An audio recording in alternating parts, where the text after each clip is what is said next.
marchait dans les rues de Beacon Hills, alors que derrière elle, il n'y avait qu'un seul lampadaire allumé, et qu'une seule maison qui était éteinte. À l'intérieur, il n'y avait rien, personne. Elle s'est avancée vers cette maison sur laquelle il n'y avait rien. Il n'y avait même pas de voiture à l'entrée. Le garage était fermé et les lumières étaient éteintes à l'intérieur. Il n'y avait personne à part elle sur la propriété qui s'avançait un peu plus.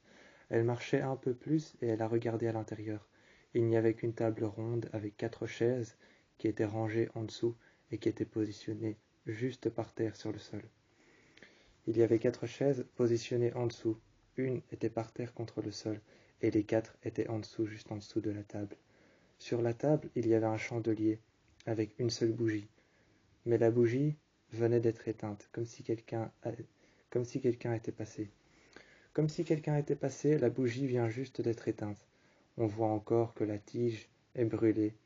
On voit encore que la tige est noire, elle est brûlée. On voit encore qu'il y a des cendres tout autour qui tombent derrière la bougie et devant. On voit encore que la braise est encore ardente et brûlante. On voit encore que la flamme était encore là il n'y a à peine que quelques minutes. On voit encore que les braises ardentes et brûlantes sur le bout de la tige en tissu étaient en train de brûler. Elle regarde alors attentivement à la fenêtre et elle ne voit personne. Elle se tourne un peu plus vers la droite et regarde un couloir vide. Dans le couloir vide, quelque chose lui paraît bizarre. Elle a l'impression d'entendre et de voir quelqu'un. Elle a l'impression que quelqu'un l'observe de l'intérieur de la maison alors que la maison est vide. Elle regarde une dernière fois la bougie qui venait d'être allumée et qui venait d'être ensuite éteinte. Elle venait d'être éteinte et cette bougie qui avait été éteinte, d'où il y avait un petit filet d'air. Il y avait un petit filet d'air qui faisait bouger la fumée noire de la bougie qui venait de s'éteindre.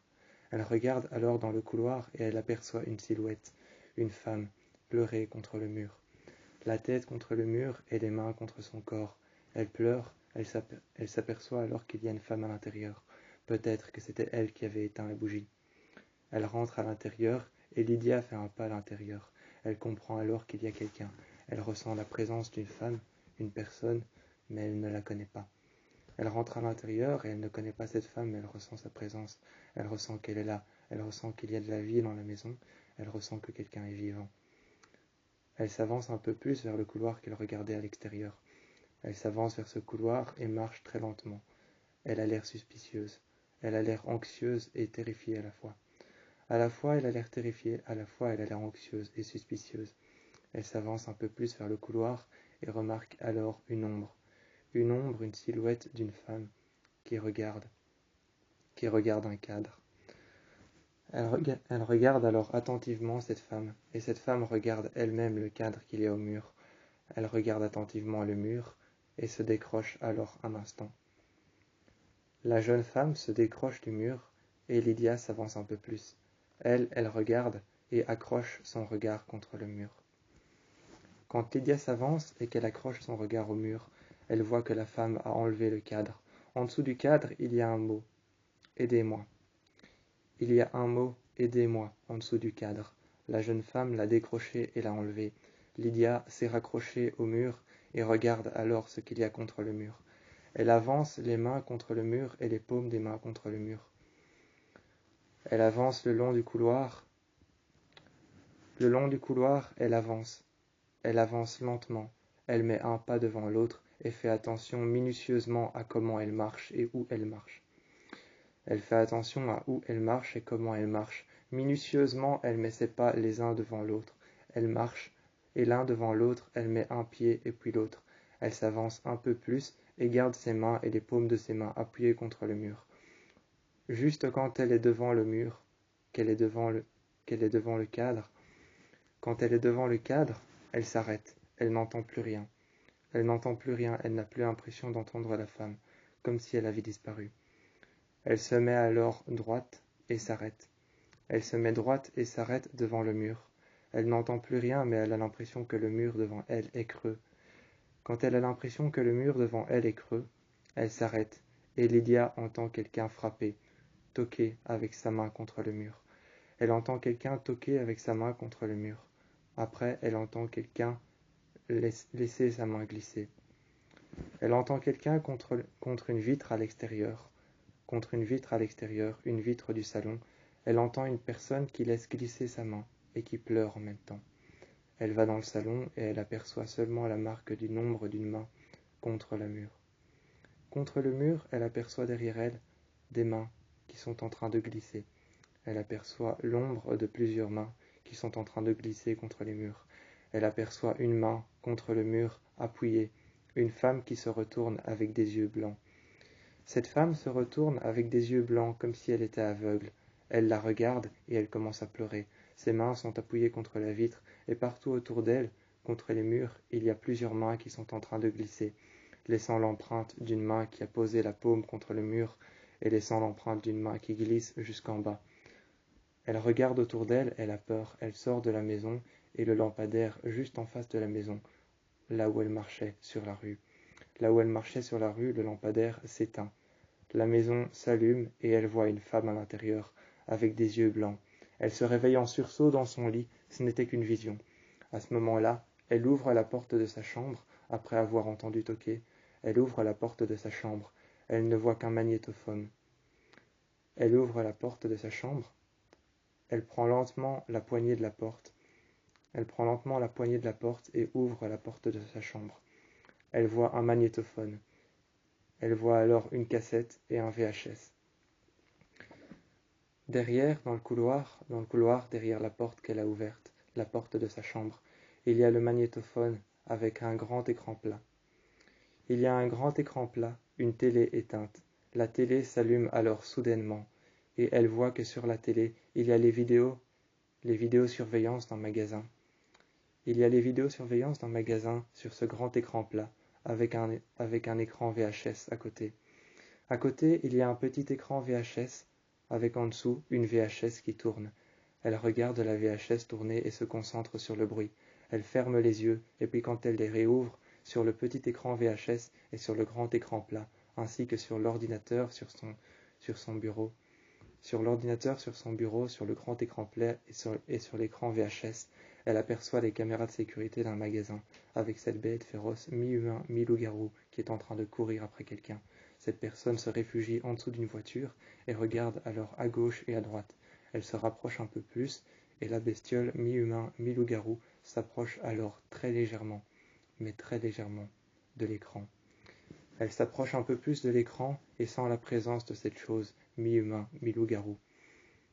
Elle s'avance vers l'écran, se met par terre, croise les jambes. Elle croise les jambes et se met par terre. Elle replie ses jambes contre elle et garde ses jambes repliées contre elle. Assise par terre, elle regarde les deux écrans et son PC sur son bureau. Elle pose son PC éteint sur son bureau, ouvre le PC et quand il est allumé, elle voit l'écran avec les mêmes caméras de surveillance et la même caméra de surveillance qui est en train de filmer cette bestiole mi-humain, mi-loup-garou. Elle ferme son PC alors tout de suite, de peur, elle ferme son PC. Son PC s'éteint. Elle le dépose sur son lit. Le lit qui est sur le côté, près de la fenêtre. Le lit qui est sur le côté, près de la fenêtre, elle aperçoit Théo la regarder. Elle va à la fenêtre et elle aperçoit Théo qui la regarde. Théo ne dit absolument rien. Il reste silencieux et muet. Il reste silencieux et muet. Et à cet instant-là, Lydia se dirige vers Théo, lui ouvre la porte. Théo rentre à l'intérieur. Lydia ouvre son PC et prend une lettre qui était restée à l'intérieur, avec écrit « Aidez-moi, s'il vous plaît. Théo me fait du mal ». Théo s'approche un peu plus de Lydia. Lydia se recule et tient en main la lettre. Soudainement, elle est tellement stressée, elle a tellement peur, elle est tellement anxieuse et tellement stressée qu'elle se recule et chiffonne le papier. Théo entend donc le bruit. Quand Théo entend donc le bruit, il s'avance vers Lydia d'un air menaçant, mais calme. D'un air calme mais menaçant, il s'avance vers Lydia. Lydia serre un peu plus la lettre qu'elle a en main, et Théo entend toujours le bruit du papier qui est serré entre les mains de Lydia. Il s'avance un peu plus vers elle, et Lydia se recule. Une fois contre le mur, elle s'assied sur son lit sur le côté, lui demande ce qu'il veut. Il lève les bras au ciel, comme s'il n'avait pas de choses à demander.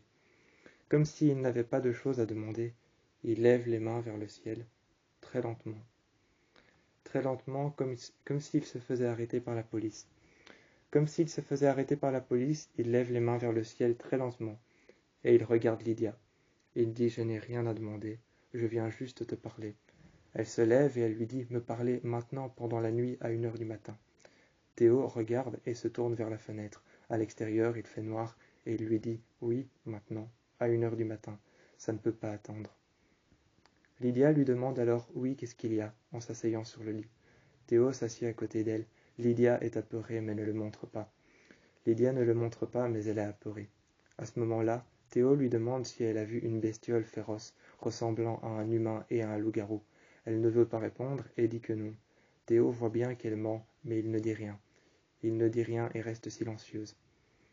Elle reste silencieuse et Théo ne dit rien. Il reste silencieux lui aussi, tout comme Lydia restait silencieuse. Elle ne dit rien pour ne pas montrer qu'elle a peur et pour ne pas dire qu'elle a vu quelque chose de similaire. Pour ne pas montrer qu'elle a vu quelque chose de similaire, quelque chose qui ressemblait à un humain et à un loup-garou. Elle ne dit rien, elle reste silencieuse.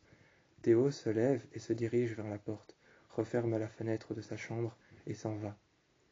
Lydia ne dit plus rien, referme la porte derrière elle, prend le VHS, prend la cassette VHS, la pose sur son lit et commence à prendre le VHS.